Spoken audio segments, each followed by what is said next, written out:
Welcome to Code 24 Personal Project Exhibition at KIS. Our students this year has been very innovative and creative. They work with an outside consultant to design the Gallertown map. Our students particularly design each booth manually. The software we are using is called Gallertown, and the exhibition opens on Thursday, March 31st. Here is the link to Gallertown. We will send a link to all participants. You can also click the link via this slide. The theme for this year is Japanese Summer Festival. I hope you have read about the reason why they choose this theme. If not, they will definitely tell you how and why they choose this theme.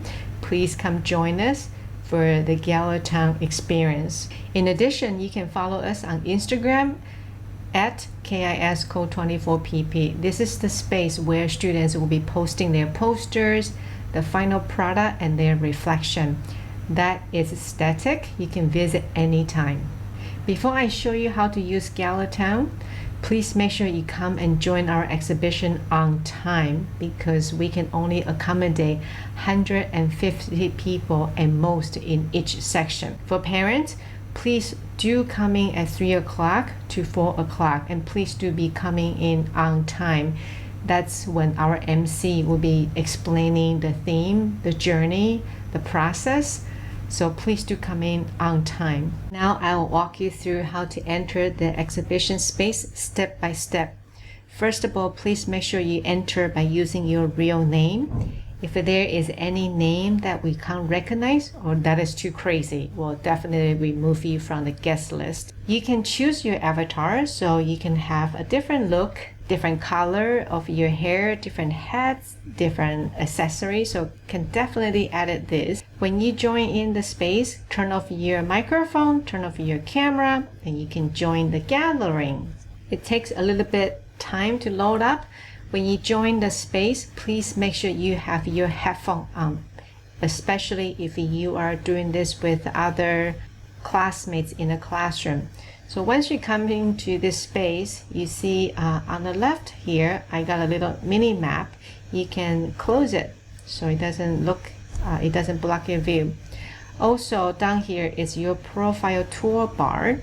I can click on this. Then here tells me different sections, different functions. I will explain how this function works. Most importantly, when you look at the users, click on the users, then you will see our grade 10 students has the number 1, homemade ice cream. That shows their booth number 1 and their project, final product, homemade ice cream. So if you're particularly interested in specific project, you can definitely find out where their booth is. So here is the mini map.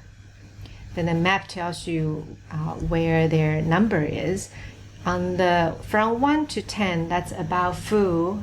11 to 14, that's about fashion. Design is on the top. You also have a drama, 49, 51 here. There's a technology, and there's a photography down on the right here. Here is about writing and music and art. So this mini map can help you to navigate their space.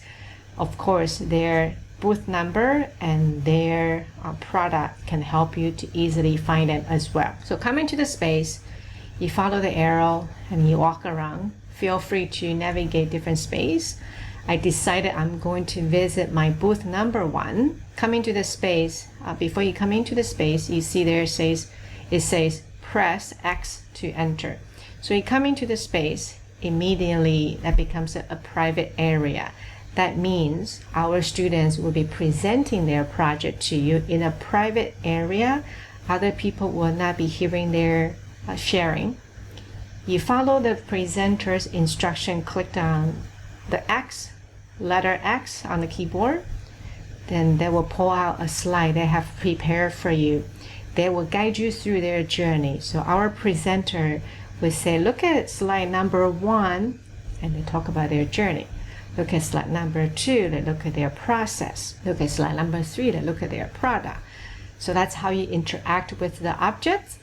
and you close it. After finish the session here, you want to continue to explore, but because this map is really big and you might get lost, so the easiest way is you can come back to the deck and find a portal area. These are the thing we call them portal.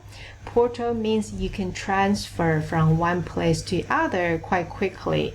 If I want to go to the arcade area to look at some art project, so immediately I'm in the arcade area, then I can come to this booth here. It says art. Right here on the top says art. So I can come in here and then I can listen to the presenter tell me about their story. And I also would like to remind all the users, if the booth gets really crowded, we recommend 3 to 4, not more than 5 people. And you have a better experience listening to the journey, the story. So if it gets too crowded, please visit our booth. That's what you would normally do in the auditorium. So that's how you use the portal function. And again, maybe this space is so big, you want to go back. So now come to your toolbar, the profile toolbar again, click down the profile toolbar. There is a function called respond. So you click on respond and you back to the boat again. And that's where you can go hang out. If you decided I want to go to the Zen garden to hang out with the people after I visit many booths, then I'm going to go to Zen garden. Then you can gather a bunch of people here. You can also take the picture here, have a group photo. So that's how you interact with the space. Of course, I talk about at max. The maximum is 150 participants, so the area can get very crowded. And once it gets very crowded, then you cannot move anymore. So a simple way to do is you look at your keyboard, click on G. G as a goat. Click on G and you become invisible. Then you can use your arrow key to move around. And then if you let go, you can be seen again. One more thing, if you're listening to the presentation, you really like a particular presentation, after the presentation you really enjoy it, then you can click down Z. So you start dancing, like give a second note to our presenter, you really like their presentation. And to stop, you just click on any key again and you stop. At the end of the presenter's presentation, they will ask, do you have any question? And I do hope all of our participants come in with lots of questions or give them some insights, what you have learned from them and how are you going to take some actions, how their project has inspired you. So that's basically how you interact with space. Please come and join us and we look forward to see you in Gather.